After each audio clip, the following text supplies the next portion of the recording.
Après avoir vu la théorie, nous allons maintenant faire quelques exercices d'analyse sur les karyotypes, donc certains que vous trouverez dans mon cours pour mes élèves ou dans les exercices complémentaires.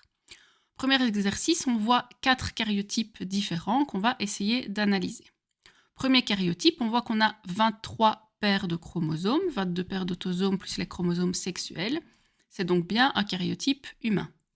Dans le deuxième, à nouveau, on peut voir 22 paires d'autosomes plus les chromosomes sexuels, donc toujours 23 paires, c'est également donc un karyotype humain.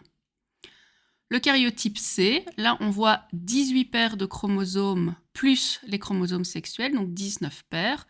Donc ici, il ne s'agit pas d'un karyotype humain. Et dans le dernier, donc là on peut voir 13 paires en tout, donc 12 paires d'autosomes et une paire de chromosomes sexuels, donc il ne s'agit à nouveau pas d'un karyotype humain. Deuxième analyse que l'on peut faire, c'est compter les chromosomes 2 par 2, vérifier s'ils sont tous présents, s'il n'y a pas de triple, etc. Pour le premier, le A, donc on voit bien qu'on a 2 chromosomes dans chaque paire, donc c'est un karyotype normal. On a 2 X sur la 23e paire, il s'agit donc d'une femme. Sur le suivant, là on voit que la paire numéro 18 pose problème. Là on a une trisomie 18, syndrome de Pato comme on avait vu dans la vidéo sur la théorie des karyotypes. Et la dernière paire de chromosomes, donc un X, un Y, il s'agit donc d'un homme, d'un garçon. Le chromosome C, donc qui n'était pas un chromosome humain mais animal ou végétal, ce n'est pas précisé. On voit que tous les chromosomes sont présents 2 par 2, donc le karyotype est normal, avec un XY à la fin, donc un karyotype masculin. Pour le dernier, pareil, donc qui n'était pas humain, on a 2 chromosomes dans chaque paire et 2 X à la fin. Le karyotype est donc normal et féminin. Deuxième exercice, là on précise qu'il s'agit d'un karyotype humain, effectivement, 23 paires de chromosomes, et on voudrait savoir à quelle cellule il correspond.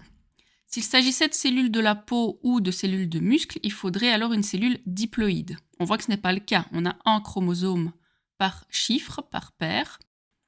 Spermatozoïde ou ovule, il faut donc une cellule haploïde, ce qui est bien le cas. Maintenant, on voit que dans les chromosomes sexuels, on a la présence d'un X, ce qui veut dire que les deux sexes sont possibles. Si c'était un Y, ça ne pourrait être qu'un spermatozoïde. Les spermatozoïdes sont soit X, soit Y. Par contre, les ovules, eux, sont tous X. Donc ici, vu que ce n'est pas précisé, les deux sont possibles. Donc il pourrait s'agir d'un spermatozoïde ou d'un ovule.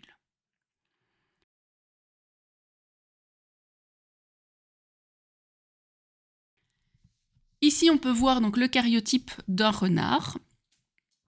On va observer donc toutes les paires de chromosomes et on vous demande s'il s'agit d'une cellule somatique ou d'un gamète. On voit qu'on a 2 chromosomes par paire, donc une cellule diploïde. Il s'agira donc d'une cellule somatique.